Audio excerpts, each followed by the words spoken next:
నిజామాబాద్ జిల్లా మేముప్కాల్ మండల కేంద్రంలో ఎంపీడీఓ కార్యాలయం ముందు 4016 రూపాయల జీవన భృతి ఇవ్వాలని తెలంగాణ ప్రగతిశీల బీడీ వర్కర్స్ యూనియన్ టీయూసీఐ ఆధ్వర్యంలో ధర్నా నిర్వహించి వినతి పత్రం అందజేశారు. తెలంగాణ ప్రగతిశీల బీడీ వర్కర్స్ యూనియన్ రాష్ట్ర కార్యదర్శి ఎం ముత్తెన్న మాట్లాడుతూ కాంగ్రెస్ ప్రభుత్వం అధికారంలోకి వచ్చి సంవత్సరం దాటిందని అయినా ఎన్నికల్లో ఇచ్చిన హామీలు అమలు చేయడం లేదని అన్నారు. రాష్ట్రంలో 7 లక్షల మంది బీడీ కార్మికులు పనిచేస్తున్నారని, నిజామాబాద్ జిల్లాలోనే 3 లక్షల వరకు కార్మికులు ఉండాలని, ఎన్నికల్లో ఓట్ల కోసం బీడీ కార్మికులు 4016 రూపాయలు హామీ ఇచ్చిన కాంగ్రెస్ పార్టీ ప్రభుత్వం గెలిచాక మాటలతో కాలం వెల్లదీస్తున్నారని అన్నారు. బీడీ కార్మికుల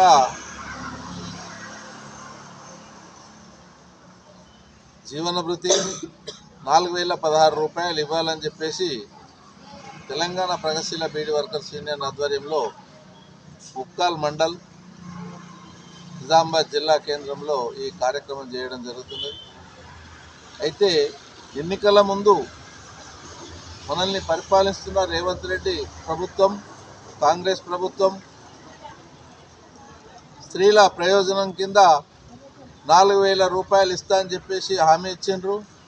ఇప్పటికీ 100 రోజులు గడిచిపోయినా స్త్రీల విషయం కానీ, బీడీ పరిశ్రమలో పనిచేస్తున్న స్త్రీల గురించి కానీ, బీడీలు చేసే వాళ్ళ గురించి కానీ ఇప్పటి వరకు ఆలోచించకపోవడం, వాళ్ళ మీద ఏ నిర్ణయం తీసుకోకపోవడం అనేది చాలా బాధాకరం. కాబట్టి మనము మన యూనియన్ ఆధ్వర్యంలో బీడీ కార్మికులకు గతంలో కూడా అనేక అప్రాలు చేసే వాతనే 2016 వచ్చినాయి. ఇప్పుడు ఆ 4016 రూపాయలు ఇవ్వడానికి బీడీ కార్మికులు కాబట్టి వెంటనే ఈ 4016 రూపాయల జీవన భృతిని ఎటువంటి ఆంక్షలు లేకుండా ఇవ్వాలని తెలంగాణ ప్రగతిశీల బీడీ వర్కర్స్ యూనియన్ టీయూసీఐ ఆధ్వర్యంలో డిమాండ్ చేస్తూ ఉంది.